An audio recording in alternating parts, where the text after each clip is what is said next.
بسم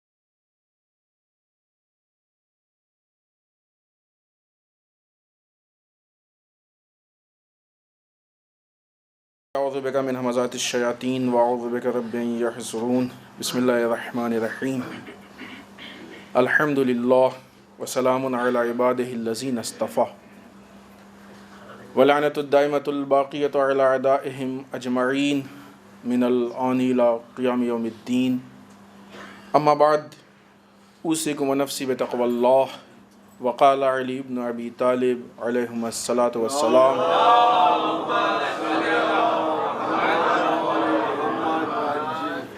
اللہم انا اعلم بی من نفسی وانا اعلم بنفسی منہم اللہم اجعلنا خیرا مما یظنون واغفر لنا ما لا یعلمون۔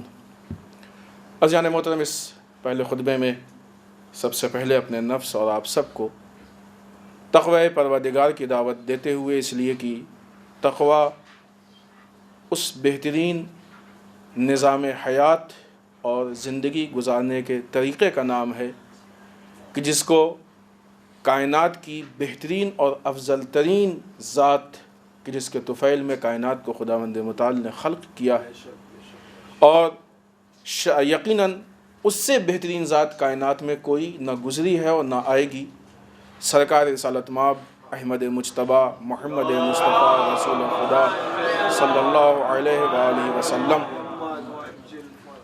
کی ولایت باسعادت کی آج تاریخ ہے۔ ہم آپ سب کی خدمت میں ان کے ولادت کی تبریک و تہنیت پیش کرتے ہیں۔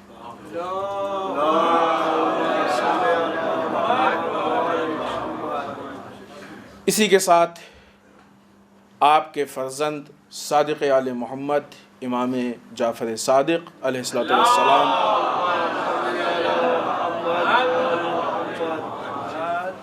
کی بھی ولادت باسعادت کی تاریخ ہے، ان کی بھی ولادت کی تبریک و تہنیت پیش کرتے ہیں، اور ہم سب کی طرف سے تمام علماء، مراجع، ولی فقیہ اور بالخصوص وقت کے امام کی خدمت میں تبریک و تہنیت پیش کرتے ہیں۔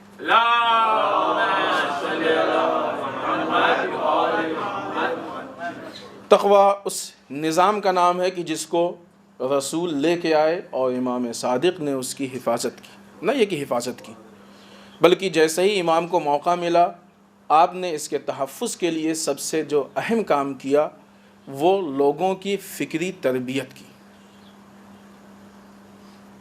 تقوی جو اس کے معنی میں تبدیلی کی گئی ہے، اس کے پیچھے سب سے اہم جو اسلحہ استعمال کیا گیا ہے، ہماری جو مستقل گفتگو ہو رہی ہے بالخصوص ہم نے اس سے پہلے شاید 9 ربیع الاول کی محفل میں آپ کے سامنے سافٹ وار پہ ہلکی سی روشنی ڈالی تھی، نرم جنگ۔ اس نرم جنگ کے گفتگو کے بعد پھر یہ باتیں ہمارے ذہن میں آ جانی چاہیے کہ اسلحہ، ویپنس صرف وہ ویپنس نہیں ہیں کہ جو ظاہری، آج کا میڈیا بھی ہے اسلحہ ہے دشمن کا، ہے کہ نہیں؟ اس طرح کی بہت ساری چیزیں ہیں کہ جو اسلحہ ہے، لہٰذا فکر کو تبدیل کرنے کے لیے بھی بہت سے اسلحے استعمال ہو رہے ہیں، اور اسی کام کے لیے فکر تقوی، روش تقوی کی شکل کو تبدیل کیا گیا۔ اسلام گوشہ نشینی کا نام نہیں ہے، اسلام تحریک کا نام ہے۔ آپ بتائیے کب رسول، کتنے برے حالات ہیں آپ کے، ائمہ سے زیادہ برے حالات ہیں، امام سجاد، امام باقر، امام صادق، دیگر ائمہ، امام عسکری، خود امام زمانہ علیہ الصلوۃ والسلام وعجل تعالی فرجہ الشریف۔ لیکن کوئی امام بھی تقوی کے نام پہ گوشہ نشین نہیں ہوا۔ ہر امام نے اپنے زمانے میں اپنے وقت کی حکومت سے تعلق رکھا ہے، وقتاً فوقتاً ضرورت پڑنے پہ دربار میں جاتے رہے ہیں، دربار کے خلاف قیام کیا ہے، تحریک کی ہے، ہم نے اس سے پہلے جملہ کہا ہے، ہم کو یاد ہے، لیکن بہرحال یہاں پہ ضروری اس لیے ہم اس کو پھر سے بیان کر رہے ہیں اور بار بار اس کو کہنے کی ضرورت ہے کہ اگر ہمارے وقت کے جتنے ہمارے 11 امام گزرے ہیں سب اپنے وقت کے جو بھی حاکم تھا اس کے خلاف قیام نہ کرتے، اس کے خلاف کوئی اسٹیٹمنٹ نہیں دیتے، تو کس کو ضرورت تھی کہ امام کو شہید کرتا؟ اصلی شہادت دلیل اس چیز کی ہے کہ امام گوشہ نشین نہیں تھے. شہادت دلیل اس بات کی ہے کہ تقویٰ گوشہ نشینی کا نام نہیں ہے، تقویٰ تحریک کا نام ہے. تقویٰ یعنی انسان غلط کام نہ کرے اور صحیح کام کو نہ چھوڑے، تقویٰ اس کا نام ہے. نہ یہ کہ انسان بازار نہ جائے اس کو تقویٰ کہتے ہیں. کس نے کہا ہے بازار نہ جانے کو تقویٰ کہتے ہیں؟ انسان اچھا نہ کھائے اس کو تقویٰ کہتے ہیں. انسان اچھا نہ پہنے اس کو نہیں، ایسا نہیں ہے. کس نے کہا؟ اگر یہ ہمارے اچھا کھانے اور پہننے کے لیے نہیں، خدا نے کیوں اس کو پیدا کیا، کیوں خلق کیا؟ لہذا تقویٰ اس بہترین سسٹم کا نام ہے کہ جس کو رسول لے کے آئے، اور اگر انسان اس سسٹم پہ عمل کر لے، اس نظام، تقویٰ یعنی سسٹم ہے، تقویٰ یعنی نظام ہے.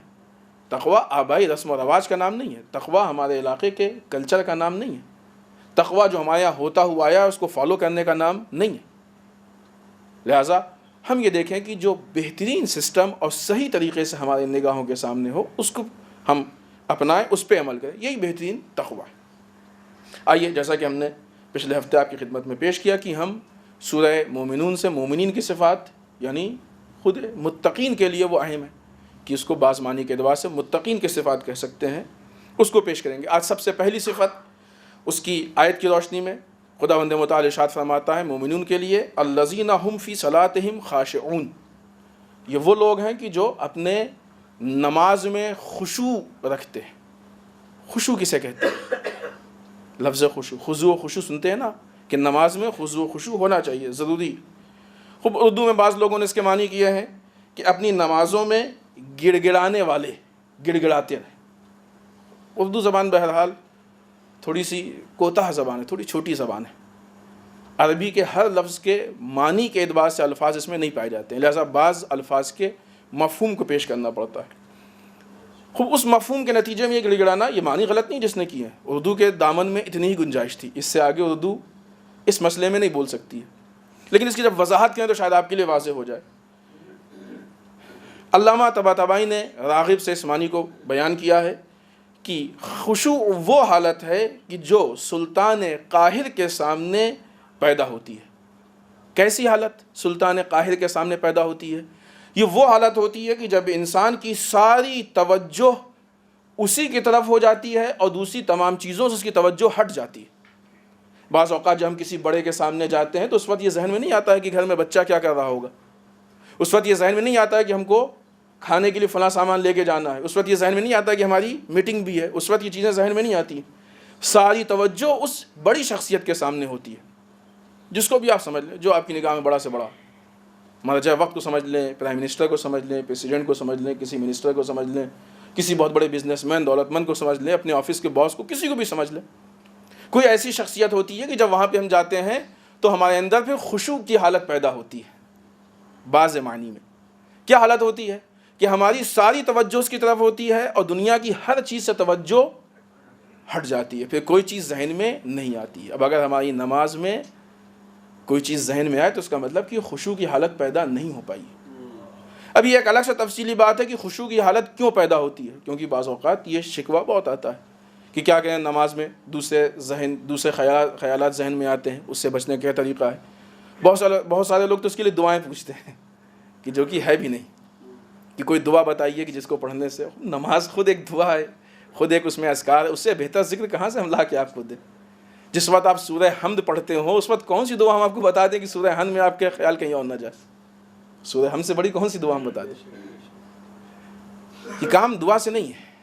اب اس کے پیچھے بہت ایک تفصیلی گفتگو ہے، وہ اس میں جانے کا موقع نہیں، ہم صرف اشارہ کریں کہ در واقع یہ چیزیں معرفت کی بنیاد پہ ہیں. کیا وجہ ہے کہ ہم اس منسٹر اور پرائم منسٹر کے سامنے جاتے ہیں تو ذہن اس کی طرف ہوتا ہے، خدا کے سامنے آتے ہیں تو ذہن نہیں ہوتا اس کی طرف؟ اس لیے کہ اس کو ہم پہچان رہے ہیں، اس کی شخصیت کو.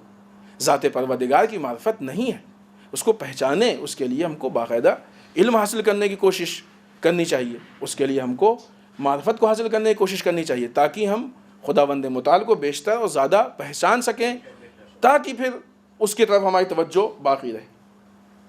لہٰذا خشوع سے کہتے ہیں کہ ہمارا ذہن اس سے کہیں اور نہ جائے۔ جب ذہن اس سے کہیں اور نہیں جائے گا تو پھر جو یہ جسم کے پارٹس ہیں، اعضاء و جوارح، یہ بھی کچھ نہیں کریں گے۔ بعض اوقات دیکھتے ہیں نا آپ لوگ کہ بعض اوقات نماز میں انسان کبھی داڑھی کھجا رہا ہے، نہیں معلوم، اگر کوئی ہے تو اس کو ذہن میں نہ لائیے گا، مقصد یہاں کوئی نہیں ہے، لیکن یہ حالت بیان کرنا ضروری ہے۔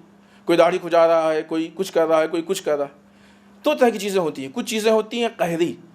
اب انسان کا خشوع جس حد تک ہوتا ہے اس حد تک انسان بے خیال ہوتا ہے ان چیزوں سے۔ بعض اوقات ہوتا ہے یک بارگی کچھ لگ گئی، کچھ وہ ہو گیا تو انسان کر لیتا ہے، لیکن بعض اوقات ہوتا ہے کہ انسان اتنا اس کے اندر خشوع پیدا ہو جاتا ہے کہ وہ بھی محسوس نہیں ہوتا ہے، پیر سے تیر نکل گیا اور احساس نہیں ہوا، ہے کہ نہیں؟ یہ کمال خشوع ہے، کمال خضوع و خشوع۔ اتنا دنیا سے منقطع ہو گئے، کٹ گئے کہ وہ جو شدید ترین تکلیف تھی وہ بھول گئے، احساس نہیں ہوا۔ تو بعض اوقات انسان کچھ الٹا سیدھا کرتا ہے، بلا وجہ کرتا ہے، بلا وجہ کی، کیونکہ اب جب انسان کے اندر معرفت نہیں ہے، خضوع خشوع نہیں پیدا ہوا ہے، اور ایک روٹین ہے، اور روٹین کے حساب سے اس کو کچھ چیزوں کو جو اس کے ذہن میں ہے وہ سبق کی طرح خدا کے سامنے سنانی ہے، تو اب ایسے موقع پہ انسان کے اندر ایسی حالت پیدا ہوتی ہے کہ وہ اپنے کو بیکار محسوس کرتا ہے۔ جب بیکار محسوس کرتا ہے تو کبھی ایسے کبھی کچھ، اس طرح کی خود بخود حالت پیدا ہو جاتی ہے۔ حضرت رسول خدا صلی اللہ علیہ وآلہ وسلم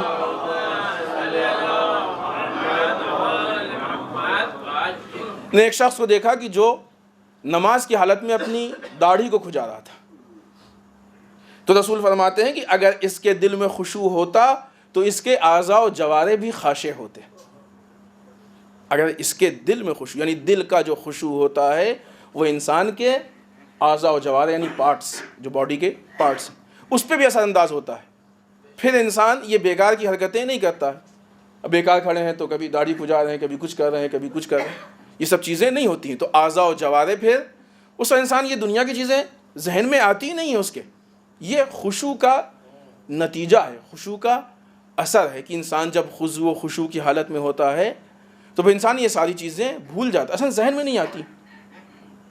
کیوں؟ اس لیے کہ یہ ایک وہ حالت پیدا ہوتی ہے کہ جہاں یہ اپنے خدا سے میٹنگ کی حالت میں ہوتا ہے۔ ملاقات کہیں تو شاید وہ رسمی لفظ ہو، اتنا تاثیر نہ ہو اس کی، میٹنگ کہیں تو یہ آج کل کا جو ہے وہ رائج لفظ ہے، شاید اس کی تاثیر زیادہ ہو۔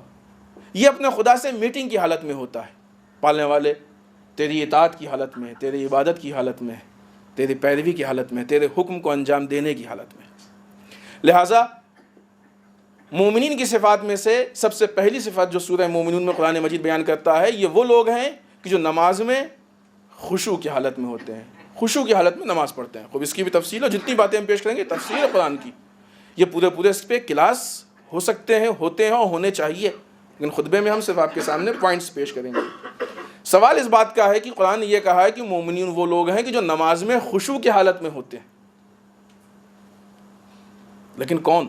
جو نماز پڑھے گا وہ تو خشوع کی حالت میں کون ہوگا؟ جو نماز پڑھے گا وہ۔ دوسری جگہوں پہ بھی یہی کہا ہے، ویل ہو ان لوگوں پہ جو نماز میں سہل انگاری کرتے ہیں۔ یہ سے پہلے سورہ اور یہ باتیں پوری پیش ہو چکی ہیں، یعنی قرآن نے اس پہ بات ہی نہیں کی کہ مومن وہ ہے جو نماز پڑھے۔ اسلام اور ایمان لانے کے بعد بنیادی چیز ہے، یعنی مومن تو نماز پڑھے گا ہی پڑھے گا، قرآن نے اس پہ بات نہیں کی، وہ تو نماز پڑھے گا ہی پڑھے گا، وہ تو ہے ہی ہے، اس کی بات تو ہو چکی ہے۔ سوال اس بات کا کہ نماز پڑھے گا تو نماز کی کوالٹی کیا ہو؟ قرآن مومن کے لیے نماز کی کوالٹی کی بات کر رہا ہے۔ مومن سے تو یہ یقین ہے کہ نماز پڑھے، کیسے وہ نماز کو چھوڑ سکتا ہے، یا کیسے نماز میں کوئی وہ کہہ سکتا ہے؟ تساہلی کی الگ گفتگو ہے، وہ بھی قرآن نے کی ہے۔ لہٰذا ہم یہاں پہ دو اینگل سے دیکھیں۔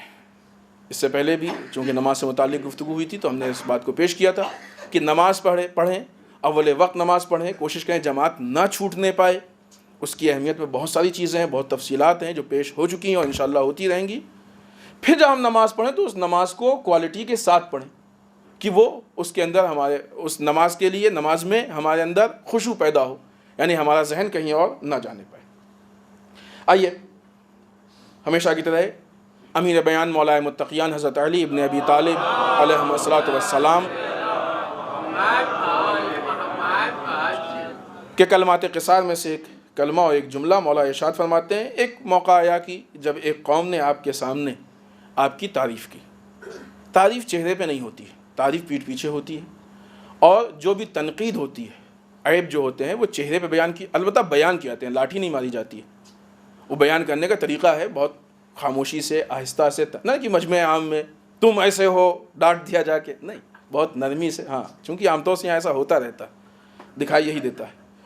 لہٰذا تنقید بہت عزت احترام کے سامنے والے کی رسپیکٹ باقی رہ جائے. دیکھیں نا حسنین نے کس طریقے سے علیہ الصلوۃ والسلام نے وضو میں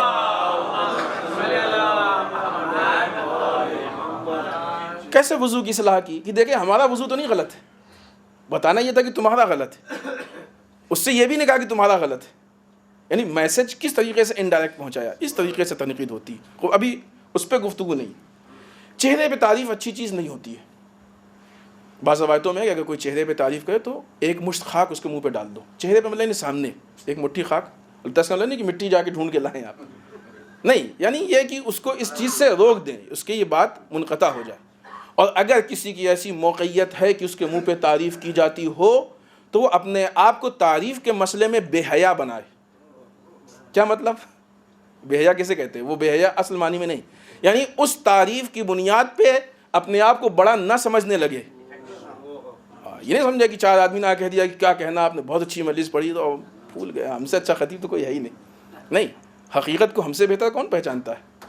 سمجھ گئے؟ لہٰذا اس تعریف کی بنیاد پہ یقین نہ کر لے. امام خمینی کے سامنے ایک مرتبہ ایسا مسئلہ پیش آیا، بہت سارے لوگ ممبر آئے پارلیمنٹس کے، آنے کے بعد تعریف شروع کی. کیا کہنا امام، آپ انقلاب لے آئے، آپ کی برکت سے آج انقلاب ہے، اسلام ہے، یہ ہے وہ ہے. امام خمینی ان سے ملنے کے لیے آئے، توڑ کے چلے گئے اندر. کہ ایسا نہ ہو کہیں کہ تمہاری باتوں کو ہم صحیح مان لیں. اگرچہ تھیں صحیح، امام خمینی ہی انقلاب لائے نا، کوئی اور تو نہیں لائے، لیکن انہوں نے اس بات کو بھی صحیح نہیں مانا. ایسا نہ ہو کہ تمہاری باتوں کو ہم اٹھ کے چلے گئے اندر. نہیں سنی تعریف. تو تعریف منہ پہ نہیں ہوتی، تعریف پیٹھ پیچھے ہوتی ہے. ایک قوم نے مولا کے سامنے آ کے تعریف کی تو مولا نے بہت اچھا اس کے ذمہ درس دیا.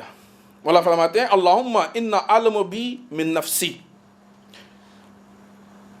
اللہم انکا اعلم بی من نفسی، پالنے والے تو ہمارے نفس کے بارے میں، یعنی ہمارے متعلق ہم سے بہتر جانتا ہے.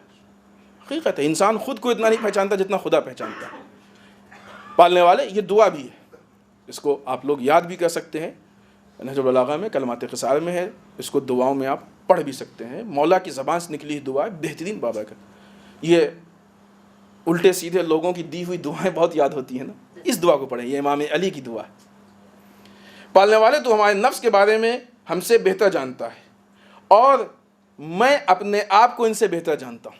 یہ جو تعریف کرنے آئے ہیں یہ کیا سمجھ کے تعریف کر رہے ہیں؟ یہ ٹھیک ہے، کون کہہ رہا ہے؟ امام علی کہہ رہے ہیں، ہم آپ نہیں کہہ رہے ہیں. امام علی کہہ رہے ہیں کہ میں اپنے آپ کو ان سے بہتر جانتا ہوں. پھر اس کے بعد مولا فرماتے ہیں اللہم اجعلنا خیرا مما یظنون، پالنے والے یہ جو ہمارے متعلق گمان کر رہے ہیں ہم کو اس سے بہتر قرار دے. دعا کے بہترین جملے. پالنے والے یہ جو ہمارے بارے میں گمان کر رہے ہیں ہم کو اس سے بہتر قرار دے. واغفر لنا ما لا یعلمون، اور جن چیزوں کے بارے میں یہ نہیں جانتے ہیں اس میں ہماری مغفرت فرما. بہت بہترین اعلیٰ قسم کا کلام ہے. لیکن تعجب ہوتا ہے اس وقت کی جب علی جیسی ذات اس بات کو کہے. اب سوچئے کہ تعریف کے مقابلے میں ہماری کیا حیثیت ہے. ہم لوگ تعریف سن کے خوش رہتے ہیں، بلکہ سننا ہی تعریف چاہتے ہیں. کوئی تعریف نہ کرے تو ناراض ہو جاتے. اتنی محنت کی اس نے کوئی تعریف ہی نہیں کی، ہے کہ نہیں؟ ہاں، تعریف نہ کری جائے تو مشکل ہو جاتی ہے. ایسا نہیں، انسان کو تعریف سے بہت زیادہ خوش نہیں ہونا چاہیے. بعض اوقات اگر انسان تعریف پہ باور کرنے لگے، یقین کرنے لگے تو دھوکہ کھا جاتا ہے. اگر چار آدمی آ کے کہہ دیں کیا کہنا، آپ سے بہتر تو کوئی پڑھا لکھا ہے ہی نہیں، بہت بڑے عالم ہیں، مان لیا واقعی، تو یہ ہماری زندگی کے لیے نقصان دہ، ان کے لیے نہیں نقصان دہ. وہ تو انجانے میں، جان بوجھ کے نہیں، انجانے میں گڈھے میں ہم کو ڈھکیل کے چلے گئے. وہ تو چلے گئے لیکن ہم تو گڈھے میں پڑے ہیں نا. تو یہ انسان بعض اوقات تعریف سن کے دھوکہ کھا جاتا ہے اور اپنے کو صحیح سمجھنے لگتا ہے. اور جب ان تعریفوں کی بنیاد پہ انسان کا نفس تعریف سے دھوکہ کھانے سے کیا مشکل ہوتی ہے؟ پھر انسان کی اصلاح نفس نہیں ہوتی. اگر ہم نے سمجھ لیا کہ ہم بہت پڑھے لکھے ہیں تو ہم پڑھنا چھوڑ دیں گے, اسٹڈی چھوڑ دیں گے, تو جو علم ہمارے یہاں بڑھنے والا ہے وہ نہیں بڑھے گا, سلسلہ رک جائے گا, بریک ہو جائے گا. اگر ہم یہ سمجھنے لگے کہ ہم بہت بڑے متقی ہیں تو مزید تقوی حاصل کرنے کی کوشش نہیں کریں گے, یہ سلسلہ رک جائے گا. کتنی چالاک دنیا ہے, کوئی لاکھ آپ سے کہے کہ آپ بہت بڑے مالدار ہیں لیکن پھر بھی مال کماتے رہتے ہیں, لیکن کوئی ذرا سا کہہ دے کہ آپ بہت بڑے مومن ہیں, پڑھے لکھے ہیں, تو فوراً پڑھنا چھوڑ دیتے ہیں کہ بس بہت ہو گیا علم. ہوتا ہے کہ نہیں ہوتا ہے؟ مال کے مسئلے میں کوئی دھوکہ نہیں کھاتا ہے, لیکن علم و کردار اور تقوی ان چیزوں میں لوگ بہت دھوکہ کھاتے ہیں. لہٰذا انسان کو دھوکہ نہیں کھانا چاہیے, بجائے دھوکہ کھانے کے اپنے نفس کے اصلاح کی فکر کرنی چاہیے, اپنے حقائق کو پہچاننا چاہیے. جیسے ہی کوئی تعریف کرے فوراً اس کے ریئیکشن میں اپنے ذہن کے اندر اپنی کمیوں کو ڈھونڈے, اپنے عیوب کو ڈھونڈے, تاکہ اس کی تعریف کا ہمارے نفس پہ ایسا اثر نہ ہو کہ نفس مردہ ہو جائے. افسوس اس مقام پہ ہے کہ بعض وہ لوگ کہ جن کو قوم میں ایک حیثیت حاصل ہوتی ہے. اب یہاں پہ ہم یہ نہیں کہیں گے کہ علماء و ذاکرین, بہرحال کوئی حیثیت ہوتی ہے, یہ لوگ تعریف کا انتظار کرتے ہیں اور تعریف میں دھوکہ کھا جاتے ہیں. بعض اوقات ممبر سے یہ سننے میں آیا ہے کہ اتنی بات تو ہم پتھر کے سامنے بھی کہتے تو تعریف کر دیتا. ارے تعریف کے لیے مجلس پڑھ رہے ہیں آپ, لیکن پتھر کی تعریف کرنے سے ہم پہ کیسا پڑھنے والا, ہم تو اس سے بہتر ہیں. پتھر ہمارے اتنے پست ہو گئے کہ پتھر ہماری تعریف کرے گا, اتنی پست چیز ہے. یہ اسی لیے کہ جب انسان تعریف کے انتظار میں ہوتا ہے, یعنی انسان دھوکہ کھا گیا. ایسے میں ہوتا یہ ہے کہ پھر عوام کی تعریف کی بنیاد پہ ہم اس چیز کو صحیح سمجھنے لگتے ہیں. کسی بات کو, کسی مطلب کو ہم نے بیان کی, آپ نے تعریف کی, تو ہمیں لگا کہ یہ صحیح ہے, اور کسی بات کو بیان کی اور آپ نے تعریف نہیں کی, تو ریئیکشن میں پھر یہ لگے گا کہ یہ صحیح نہیں ہے. تو اب وہ باتیں بیان کی جائیں جس میں تعریف ہوتی ہیں, وہ باتیں بیان کی جائیں جس میں البتہ ہمارے لیے آپ کی تعریف معیار بھی نہیں ہے.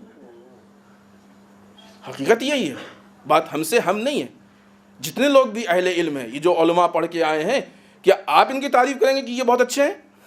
آپ کو کیا معلوم کہ انہوں نے کیا پڑھا, کون سی کتابیں پڑھی ہیں, کہاں پڑھی. ہاں آپ ان کی تعریف کیجیے جو آپ جیسے ممبر پہ بیٹھ جاتے ہیں, ان کے لیے آپ کی تعریف اہم ہوگی. آپ ہی میں سے ہیں, آپ میں ان میں صرف ایک قدم کا فرق ہے ممبر کا اور نیچے کا, بس اس طرح نہیں. ان کی تعریف کیجیے, وہ بھی انشاءاللہ آپ کی تعریف سے خوش بھی ہو جائیں گے. لیکن ان کو آپ کی تعریف کی ضرورت نہیں ہے, اس لیے کہ انہوں نے جن سے پڑھا ہے وہ بہت بزرگ لوگ ہیں. ان کے لیے بھی معیار انہی کی تعریف ہے, کیونکہ ان کو معلوم ہے کہ ان کے اندر کیا فن ہے. اگر آپ کی تعریف کی بنیاد پہ بیان ہوتا ہے نا, بعض جگہوں پہ ٹیسٹ کے حساب سے گفتگو ہوتی ہے. ہم نے کہیں پہ اس بات کو بیان کیا ہے, مجلس سے پہلے پوچھا جاتا ہے کہ یہاں کا ٹیسٹ کیا ہے. مجلس نہیں ہو گئی, دسترخوان کا کھانا ہو گیا. یہ ہوٹلوں میں ہوتا ہے جہاں ٹیسٹ کے حساب سے چیزیں دی جاتی ہیں. مجلس تو صرف اسلام کے ٹیسٹ کے حساب سے ہونی چاہیے, اور اسلام کا ٹیسٹ ہر جگہ ایک ہوتا ہے, اس میں فرق نہیں ہے. لہٰذا ان تعریفوں کا کیوں ہم انتظار کریں کہ نہیں عوام تعریف کرے تو بس مجلس اچھی ہوئی. کوئی ایسی مجلس جس میں عوام خاموش رہ گئی تو بس لیجیے صاحب مجلس ضائع ہو گئی, بیکار ہو گئی, پٹ گئی. دیکھیں تجربہ ہے نا, مجلس پٹ گئی. غلط ہے یہ. کیوں ہم لوگوں کی تعریف کا انتظار کرتے ہیں؟ بہرحال تعریف کا معیار وہ لوگ ہوتے ہیں کہ جو اس فیلڈ میں بڑے ہوں, نہ یہ کہ چھوٹے ہوں. وہ لوگ تعریف کر سکتے ہیں, ہر آدمی تعریف نہیں کر سکتا. نہ ہم کو تعریف کا انتظار کرنا چاہیے اور نہ ہم کو تعریف کا مطالبہ کرنا چاہیے, بلکہ تعریف کے موقع پہ اپنے نفس پہ کنٹرول کرنے کی کوشش کرنی چاہیے. بسم اللہ الرحمن الرحیم. انا اعطیناک الکوثر فصل لربک وانحر انا شانئک هو الابتر.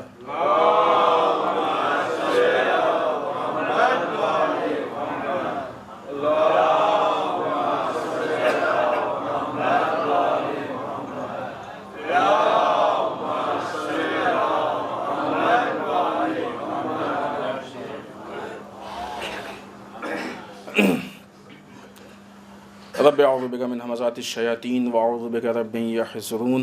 بسم اللہ الرحمن الرحیم. الحمد للہ الذی لا یبلغ مدحته القائلون ولا یحصی نعمه العادون ولا یودی حقه المجتہدون. اللہم صلی وسلم علی صاحب الدعوۃ النبویہ والصولۃ الحیدریہ والعصمۃ فاطمیہ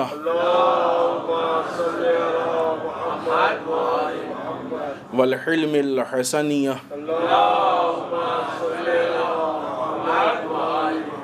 والشجاعۃ الحسینیہ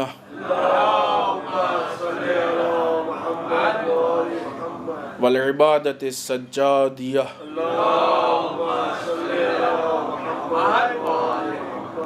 والآثار الباقریہ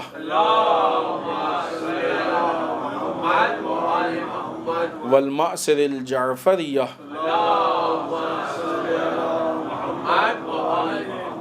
والعلوم الکاظمیہ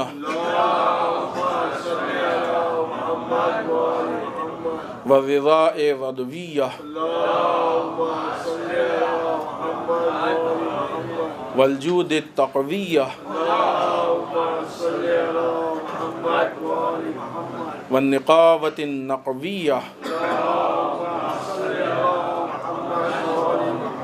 والہیبۃ العسکریہ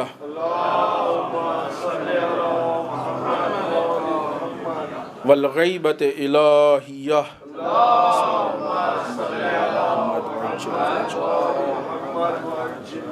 ولعنۃ الدائمۃ الباقیۃ علی اعدائہم اجمعین من الآن الی قیام یوم الدین. اما بعد، اس دوسرے خطبے میں ایک بار پھر اپنے نفس اور آپ سب کو تقوی پروردگار کی تاکید کرتے ہوئے اس ہفتے کی مناسبات میں اہم ترین مناسبت جو آج کی مناسبت ہے، سرکار رسالت مآب اور صادق آل محمد علیہم الصلاۃ والسلام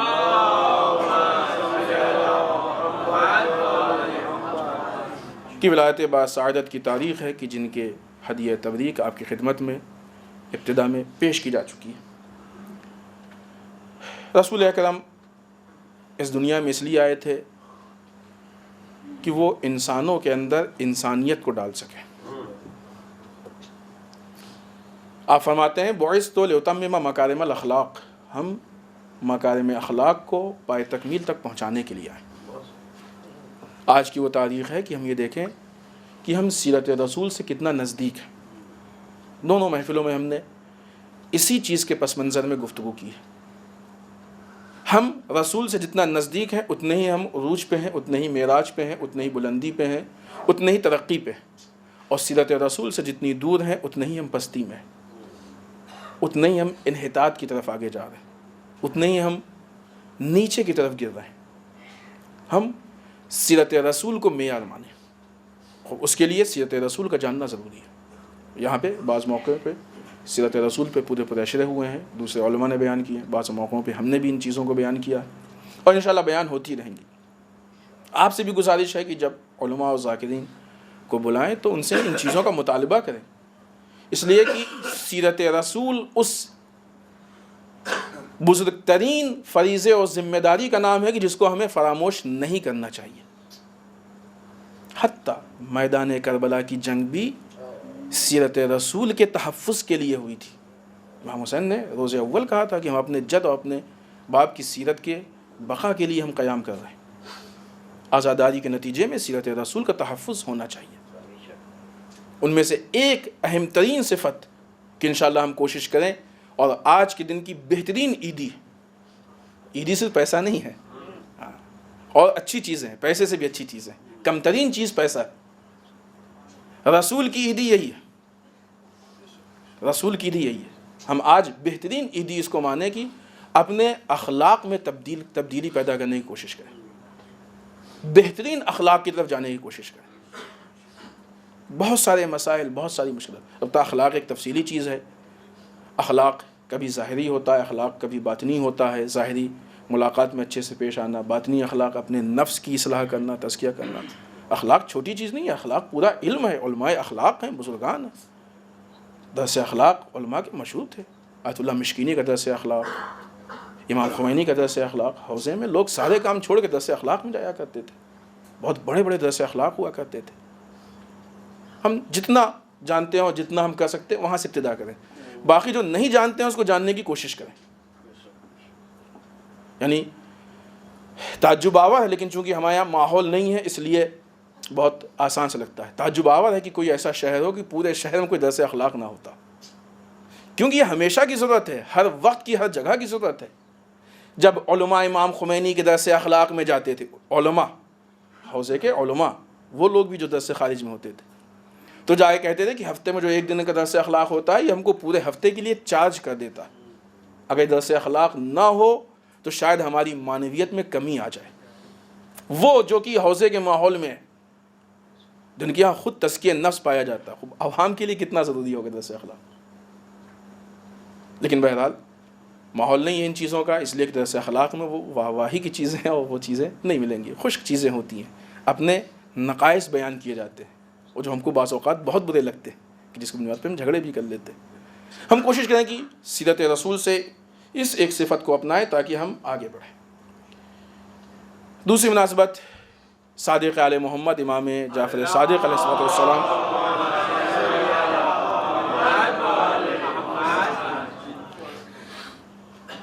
آپ کے پیغام کے طور پہ ہم صرف آپ کا ایک قول پیش کرتے ہیں کہ جب بھی تم میں سے کوئی دیندار یا سچا ہو یا ہمارا مومن ہو، صالح ہو، نیک ہو، تو اس کے لیے ذمہ داری ہے کہ ان کاموں کو انجام دے کہ مثلا امانت کی حفاظت کرے۔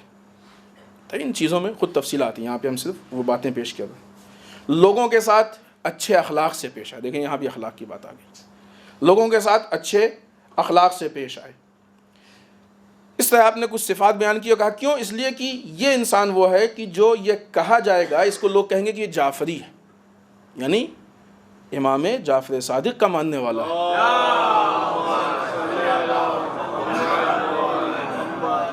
تب فرق نہیں ہے کہ مثلا امام صادق کو اس بات سے کوئی سروکار نہیں کہ جو امام علی کی طرف منسوب ہو اس سے ہم سے کوئی مطلب نہیں، ہمارے طرف جو منسوب ہے نہیں، چاہے ہم رسول کی طرف منسوب ہوں، چاہے امام علی کی طرف، چاہے کسی امام کی طرف، چاہے امام زمانہ کی طرف، بات وہی ہے۔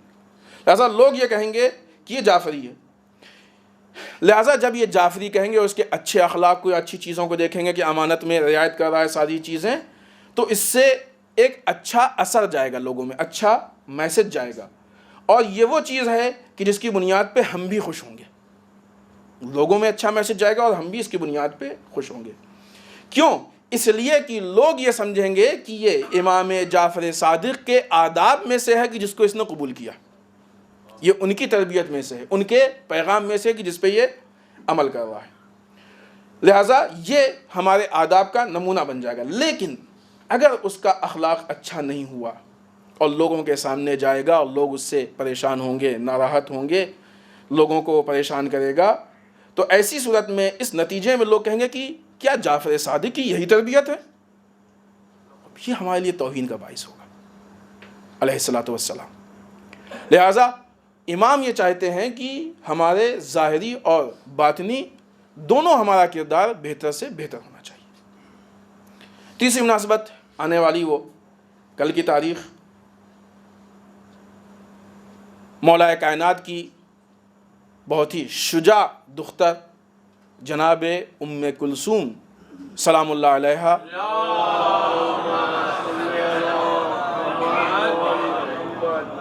کی ولادت باسعادت کی تاریخ ہے۔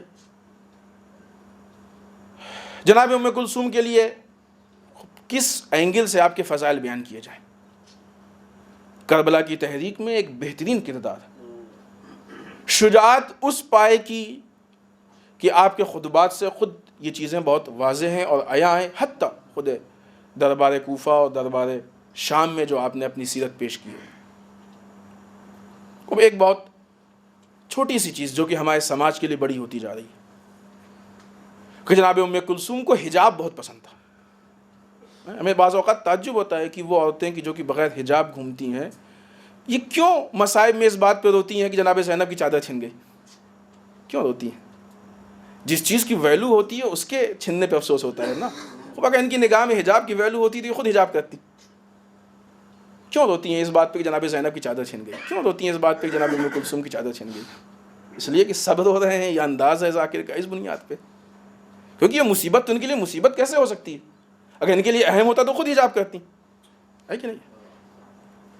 البتہ ایک جملہ یہاں پہ کہتے چلیں کہ اگر کوئی خاتون بے حجاب ہے تو اس کی بے حجابی کے پیچھے کسی مرد کی بے غیرتی ہے، چاہے اس کا باپ ہو چاہے اس کا ہسبینڈ ہو۔ اگر اس کی یہاں غیرت پائی جاتی ہے تو پھر کیسے وہ اپنی بیٹی یا اپنی بیوی کو بے حجاب چھوڑ سکتا؟ دوسری بات یہاں پہ ہمیں حجاب پہ تفصیلی بات نہیں کرنی ہے، ہمارے خیال سے شاید ایک اشارہ اتنا کافی ہے۔ دوسری چیز، بات یہاں پہ حجاب کی نہیں، بعض اوقات بد حجابی ہوتی ہے۔ حجاب کسے کہتے ہیں؟ جسم کو چھپانے کو، نہ یہ کہ اتنا ٹائٹ حجاب ہو کہ شاید وہ کپڑے سے زیادہ ٹائٹ ہو جائے، خود حجاب نہیں ہے، فیشن۔ ایسا فیشن کس کام کا کہ جو آپ کے مقصد کو فوت۔ ہمارے مذہب میں یہ بہت بڑی مشکل ہے کہ بہت ساری جگہوں پہ ہم مقصد کو فراموش، راستے میں اتنا زیادہ ہم بزی ہو جاتے ہیں کہ مقصد بھول جاتے ہیں۔ اس مانٹو اور جو بھی چیز ہو، وہ کوٹ، اس کے پیچھے اتنا زیادہ ہم اپنے فکر کو لگا دیتے ہیں کہ ہم یہ بھول گئے کہ یہ مانتو ہمارے جسم کو چھپانے کے لیے تھا۔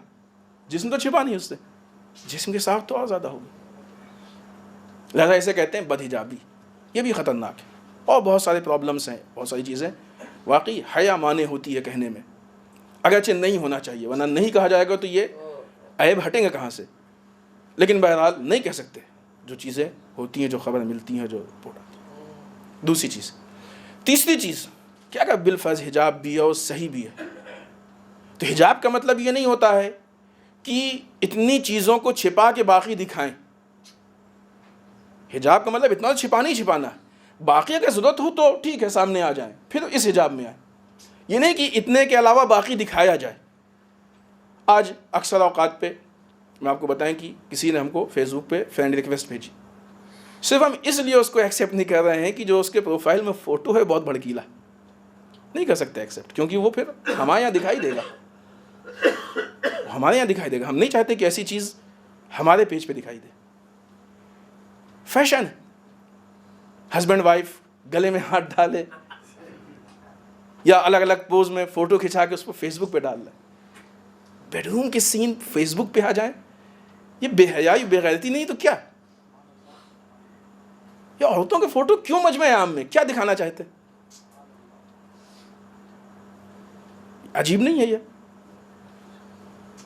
اس حجاب کا مطلب ہی نہیں کہ جتنا کھلا وہ سب کو دکھایا جائے، یہ اصل ہے، حقیقت، اس کو سوچیں کہ اتنا چھپا کے باقی سب کو دکھاؤ، ایسا نہیں ہے۔ جہاں پہ ضرورت نہیں ہے وہاں پہ کیوں لایا جا رہا ہے؟ خوب جتنی ضرورت ہے اتنا کافی ہے، کیونکہ اسلام نے اس کی بھی اجازت کب دی ہے؟ چہرہ آپ کا کھلا ہو، کب؟ جبکہ فساد کا خطرہ نہ ہو۔ اگر لذت بیچ میں نہیں پیدا ہو رہی ہے تو آپ بات کر سکتے ہیں، یہ ساری چیزوں کے پیچھے شرط ہیں، شرائط ہیں۔ یہ ایسے غلط غلط پوز کبھی کہیں کسی کے ہاں لگے ہوئے ہیں، کہیں فیس بک پہ ہیں، کہیں واٹس ایپ کے اس کے پروفائل کے فوٹو پہ ہیں، دیکھنے والے کو بعض اوقات شرم آتی ہے، لگانے والے کو نہیں۔ یہ آل محمد کی سیرت نہیں ہے، اہل بیت کے ماننے والوں کی سیرت نہیں ہے۔ کب صدیقہ طاہرہ بلا وجہ کسی کے سامنے آئی ہیں؟ کب جناب زینب بلا وجہ کسی کے سامنے آئی ہیں؟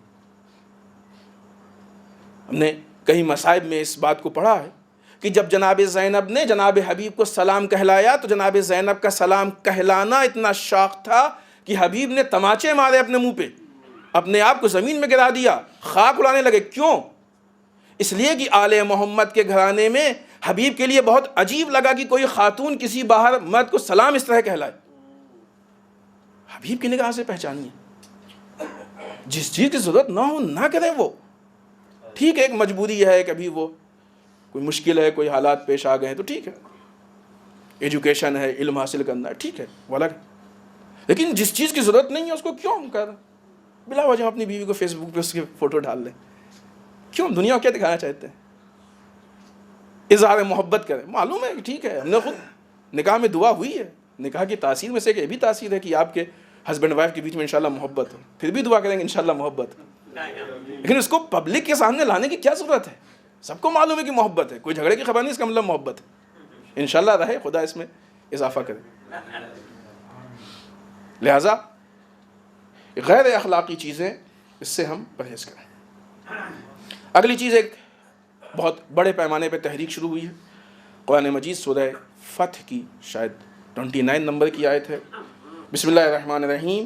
محمد رسول اللہ الذین معہ اشداء علی الکفار رحماء بینہم. رحماء بینہم یعنی آپس میں ایک دوسرے کے لیے رحم کے اعتبار سے پیش آنا.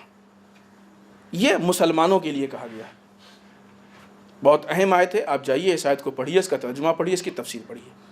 اس میں سے رحماء بینہم کو عنوان بنا کے اسلامک اسٹڈیز کے اسٹوڈنٹس نے پوری دنیا پہ ہفتہ وحدت میں ایکٹیویٹی شروع کی. آپ نے دیکھا ہوگا کہ بہت سے لوگوں نے فیس بک اور واٹس ایپ پہ اپنے پروفائل فوٹو میں اس کو لگایا.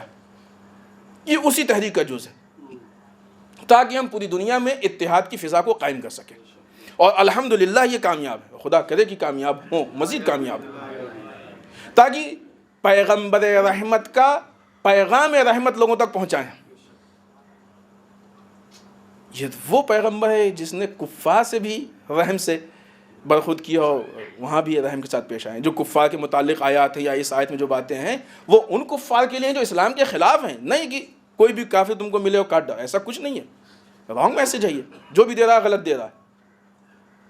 لہٰذا آج کے اس زمانے میں جبکہ ISIS کا وجود ہے, وہ مسلمانوں کو قتل کر رہے ہیں, دوسرے لوگ یا مسلمان آپس میں لڑ رہے ہیں, پاکستان کے حالات, دوسری جگہوں کے حالات, ایسے حالات میں رحماء بینہم کو زندہ کرنا اور لوگوں کے سامنے پیش کرنا یہ زمانے کی اہم ضروریات میں سے ایک ضرورت ہے. لہٰذا ہماری بھی کوشش ہونی چاہیے کہ ہم ایسی تحریک کو لائیں. الحمدللہ لائیں. دوسری بات اس کے بعد کی وہ اسی سے مربوط ہے. اس ہفتہ وحدت میں وحدت اسلامی اور مسلمانوں کے اتحاد پہ الحمدللہ اتنی ایکٹیویٹی ہوئی ہے کہ ایک بہت اچھی فضا قائم ہوئی ہے, جس کی وجہ سے مخالفین اتحاد بوکھلا گئے, جس کے نتیجے میں الٹے سیدھے میسج آتے ہیں. کبھی کوئی میسج کسی عالم کا اسٹیٹمنٹ, کبھی کوئی حدیث.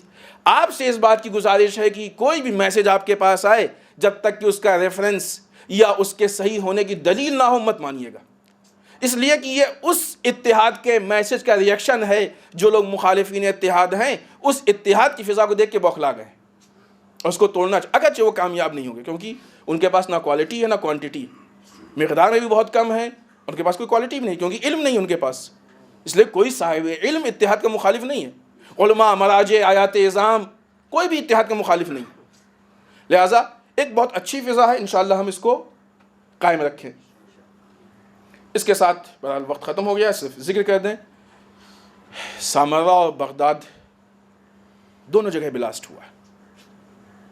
یہ ہر بلاسٹ جہاں پہ وہاں مسلمان اور اہل تشیع کے جسم کو نابود کر رہا ہے, وہاں ہمارے اندر اس کو ایک احساس پیدا کرنا چاہیے کہ ہمارے بھائیوں سے متعلق یا ہمارے مستقبل سے متعلق ہماری کیا ذمہ داریاں ہیں. آئیے بارگاہ پروردگار میں دعا کریں. پڑھنے والے ہم سب کو اعمال صالحہ کی توفیق عنایت فرمائے, اعمال قبیحہ سے محفوظ رکھ. بار اللہ ہمارے گناہوں کو بخش دے, بار اللہ ہمارے مرحومین کو بخش دے. پالنے والے اسلام و مسلمین کی حفاظت فرمائے. بار اللہ دشمنان اسلام کو نیست و نابود کر دے. بار اللہ جو پریشان حال ان کی پریشانیوں کو دور فرمائے. بار اللہ جو لا ولد ان کو اولاد صالح عنایت فرمائے. بار اللہ جن کی شادیوں مشکلات ان کے مشکلات کو حل فرمائے. پالنے والے ہمارے علماء کا سایہ ہمارے سروں پہ باقی رکھے. بار اللہ رہبر و مراجع کو طول عمر عنایت فرمائے. بار اللہ ہمارے امام کے ظہور میں تعجیل فرمائے. ہم ان کے اعوان و انصار میں شریک ہونے کی توفیق عنایت فرمائے. ربنا تقبل منا انك انت السمیع العلیم. بسم اللہ الرحمن الرحیم. قل هو اللہ احد اللہ الصمد لم یلد ولم یولد ولم یکن له کفوا احد.